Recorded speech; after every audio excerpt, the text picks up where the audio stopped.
2 years ago, when we came to Los Angeles, I really believed that the greatness of the Raiders would be in its future.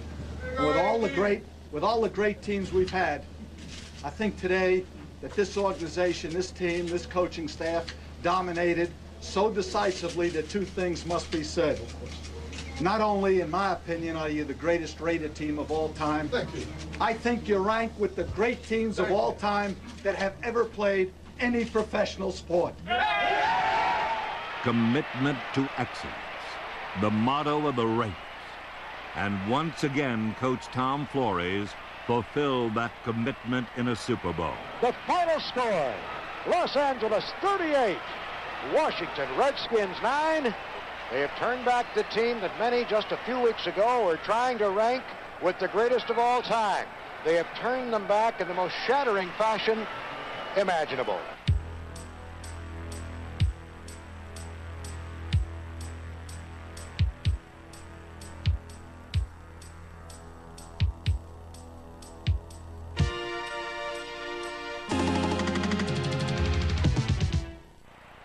The NFL has had its great teams. They have come from Green Bay, Dallas, Miami, and Pittsburgh. But perhaps none has matched the muscle and mystique of the Raiders.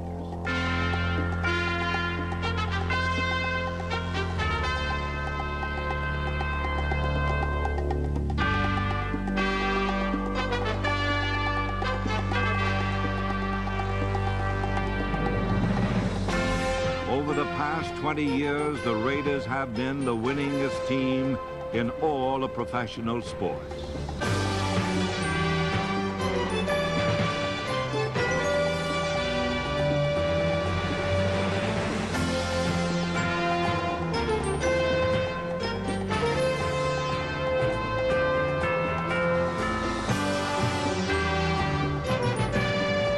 When history, the harshest of judges, comes to a decision on Al Davis's Raiders, it will look to Super Bowl 18 for guidance. Like all athletic contests, Super Bowl 18 was not only a game, but a true test of men. And right from the start, the Raiders proved they had the best men. Early in the first quarter, Washington's assistant coach Wayne Sevier prepared his punting team for the game's first critical play. Punt alert. Punt alert. Hayes to punt. Greg Pruitt waits back at his own 30. Hayes needs a good punt now. He's going to have the wind at his back. High snap. He goes up, blocked. It's going to be blocked into the end zone. The Raiders on a chase.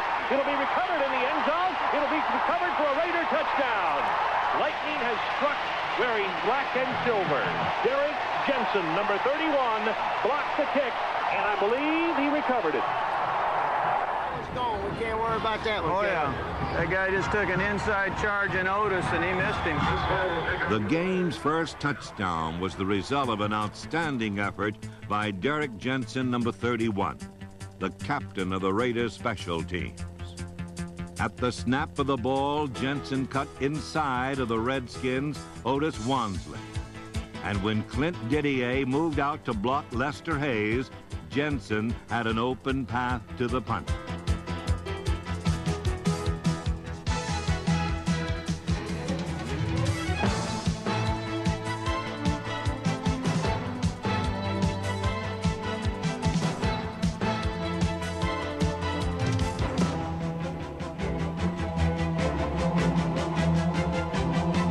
In direct contrast to the aggressive play of the Raiders' special teams was the strangely conservative game plan of the Raiders' offense.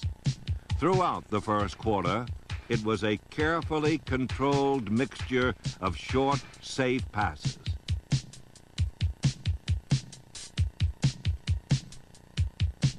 It was also a ticking time bomb, and early in the second quarter, it went off.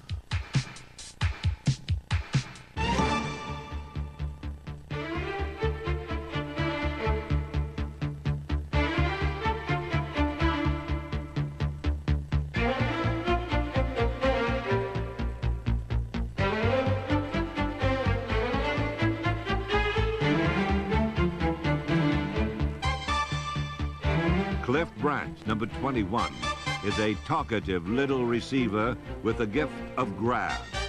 And although he's 35 years old, he still had enough speed to beat both Anthony Washington and Darrell Green to the ball for a 50-yard gain for the Raiders.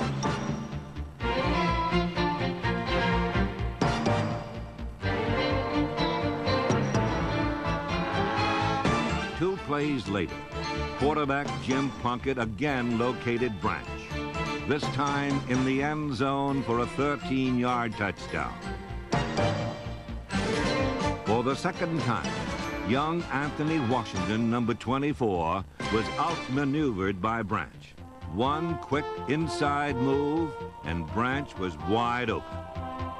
Another old pro who contributed to the success of this play was center Dave Dalton, whose alert block prevented a blitzing linebacker from sacking Plunkett. Back is Plunkett to pass. Going into the end zone. Branch wide open, falling down, touchdown. Did you see Tom Flores there, Bill? He was even getting excited about it. Well, listen, Tom has given vent to some emotion on the sideline a couple of times. The Raiders led 14-0 and had scored with their special teams and their offense. But the storyline of this Super Bowl would be the Raiders' defense and its ability to disarm and dominate the Redskins' heralded offense.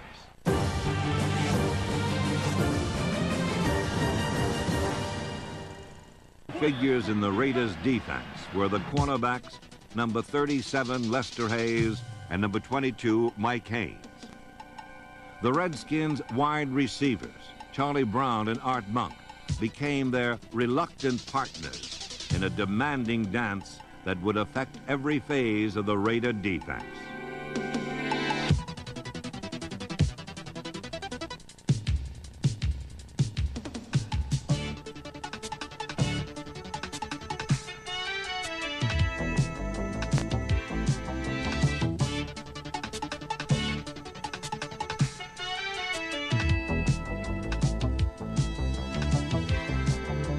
It was man for man, jam and juke, bump and run.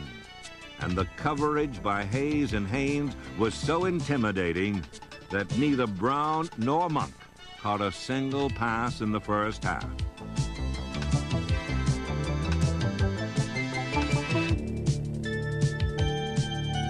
The ability of the cornerbacks to single cover the Redskins' 2 best receivers relieved the Raider linebackers of certain pass coverage responsibilities and allowed them to crowd the line of scrimmage and blitz more frequently.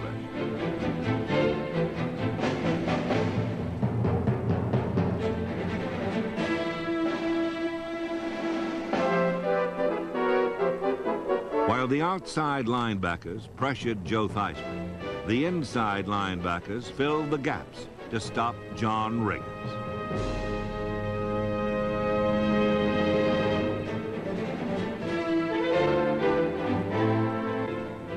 Led by number 55, Matt Millen, and Bob Nelson, number 51, the Raiders held the mighty Riggins to only 64 yards in 26 carries.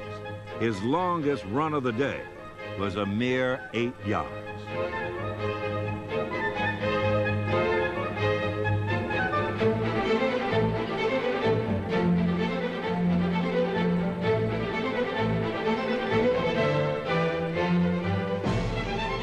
Other teams were forced to use their safeties to help cover Brown and Monk. But because the Raider cornerbacks could cover them alone, safety Mike Davis, number 36, was free to come forward and help stop Riggins. Nose tackle Reggie Kinlaw, number 62, was another reason why Riggins could find no running room. He overpowered center Jeff Boston and prevented Riggins from gaining yardage up the middle. During the regular season, the Redskins scored more points than any team in history. But the Raiders crushed Washington's offense and reduced the NFL's all-pro quarterback to a hesitant passer who lost yardage making up his mind. With only 12 seconds to go in the first half, and with the ball on the Redskin 12, everyone expected the troubled Redskins to run out the clock and try to regroup at halftime. But Raider assistant coach Charlie Sumner had a hunch. When the two teams played in October, the Redskins had been in a similar situation and had thrown a little screen pass to Joe Washington that gained 67 yards.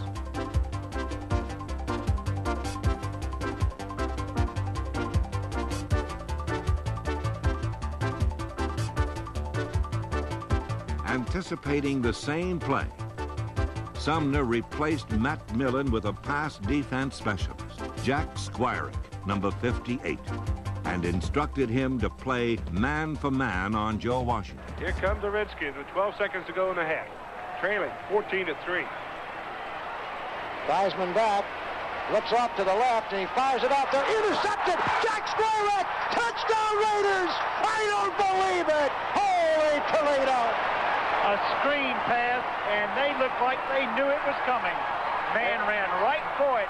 I guarantee they looked like they knew that play was coming. Sumner's hunch was right.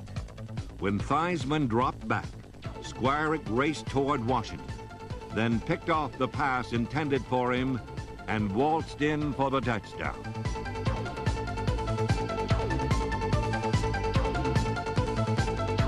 Squirick's interception was the most telling blow of the game and gave the Raiders a 21-3 halftime lead. An electrifying, stunning development as Jack Squirick becomes the proud possessor of a Super Bowl 18 touchdown.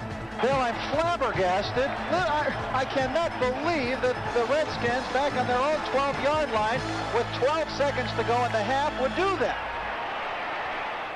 Stay tuned. Film session returns after these messages. 30 minutes, do we want it, man? Finish it. Our game. We got 30 minutes of Raider football, baby. 30 minutes of Raider football, and it's all ours. No let up. No let up. Let's go. In the first half, the Raiders had defused pro football's most potent offense. But in the second half, the Redskins showed flashes of the brilliance that had burned other defenses throughout the season.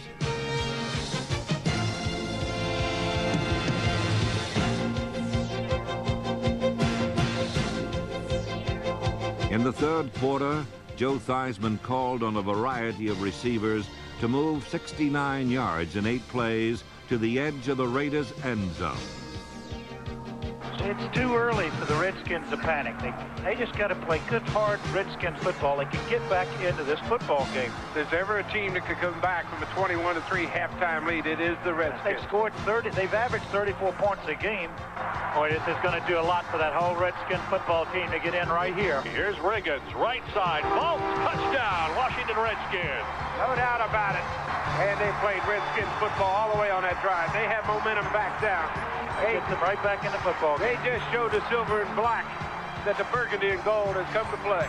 The momentum that the Redskins established was slightly dissipated on the point after, when Don Hasselbeck charged through all-pro tackle Joe Jacoby and blocked the kick. Here's the extra point. Blocked! Blocked! 87. Don Hasselbeck, the tight end, blocked it. It was 21-9, and there was still hope for Washington.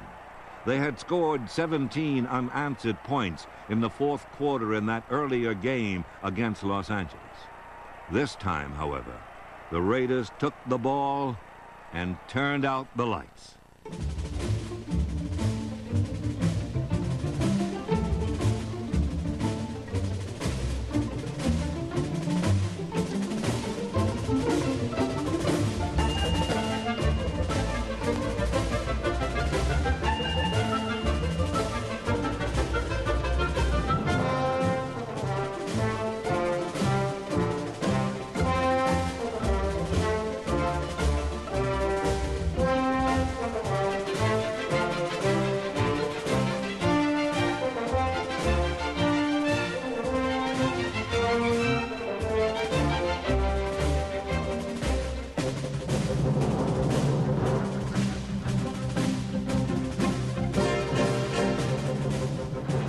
the Raiders said they were going to do it. By golly, so far they are doing it, dominating this Washington Redskin team. Not many teams have done that to the Redskins. No team has done that to the Redskins this year.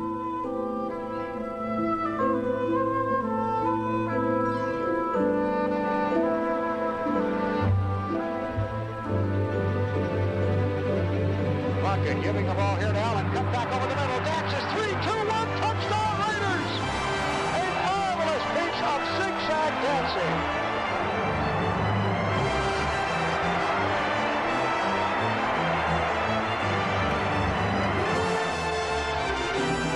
Beautiful adjustment by Marcus. He saw that opening, and when he did cut back, he had plenty of room and just had to sidestep one linebacker as he made it into the end zone. Scoreboard showing the Raiders 28, the Redskins 9, and we'll be right back.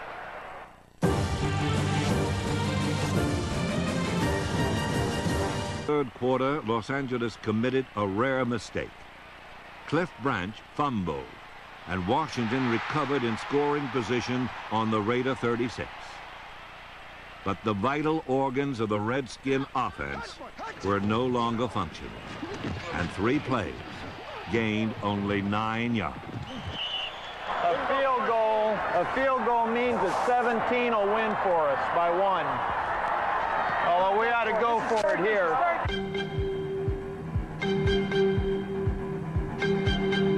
With it 4th and 1, Riggins was the only choice. Might as well die with your boots on. Here comes Riggins, left side. No, he won't make it. Well, I don't know. I think it might be close enough to measure. He fell forward. Once again, it was a Raider linebacker who delivered the fatal blow. Rod Martin overpowered tight end Rick Walker, and with some help from Mike Davis, stopped Riggins short of the first down.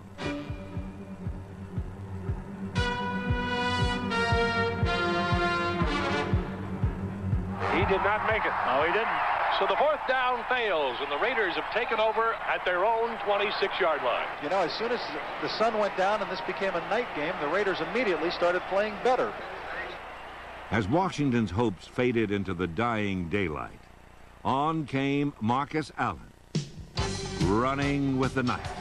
Crockett giving to Allen, sending him wide left. He has to reverse his field, but he gets away for a moment. Comes back up the middle of 30, 25, 40. Breaks past 2 men at the 50, down to the 40, picking up a blocker, to the 20, to the 10, to the 5. Touchdown Raiders! Holy Toledo! 7-10. The Raiders are mobbing Marcus Allen, who has just stood a crowd of 72,000 on his collective ear. Allen's touchdown was a play called 17 Bob Trey O. The Raiders have used it for years, but no one ever ran it quite the way Allen did in Super Bowl XVIII.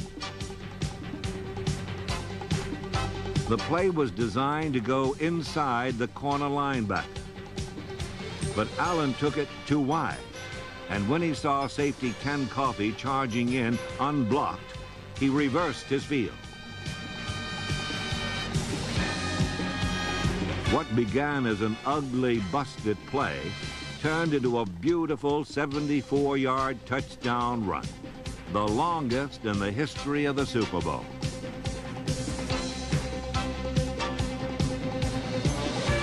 This record-breaking run was the centerpiece of a dazzling display by Marcus Allen, who was chosen the game's most valuable player.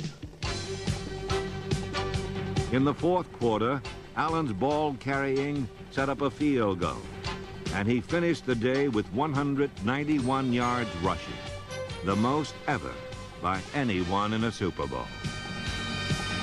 He was lightning in a game ruled by thunder, and he lit up the Super Bowl sky with a history-making performance. Let's keep dominating this team. Let's keep dominating. Keep dominating. Lead no doubt. That's right. Let's just abuse them. Kill them. Let's abuse them, baby. The Raiders have always talked a mean game, and on this Sunday, they played one. For the Redskins, this was a defeat the dimensions of which they had never experienced, a rout from which no honor could be salvaged. At the heart of this darkness was the Raider defense. They had stripped the Redskins of their most trusted weapons and sacked Joe Theismann 6 times. Nothing on earth that blocked or tackled or passed or ran could have stopped the Raiders on Black Sunday.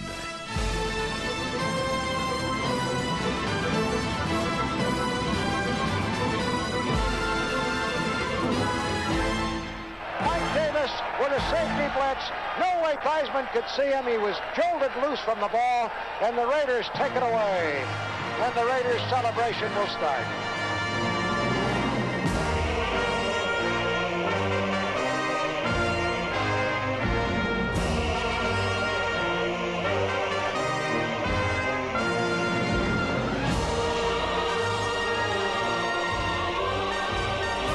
In Super Bowl 18, the Raiders again scaled the heights of football greatness and stood alone on the summit.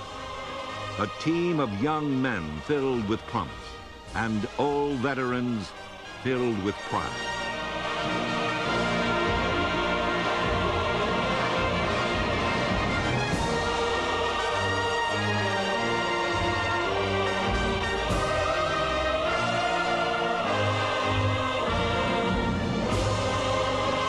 The 1983 Raiders are an honor to the team's glorious past and the world champions of pro football's present.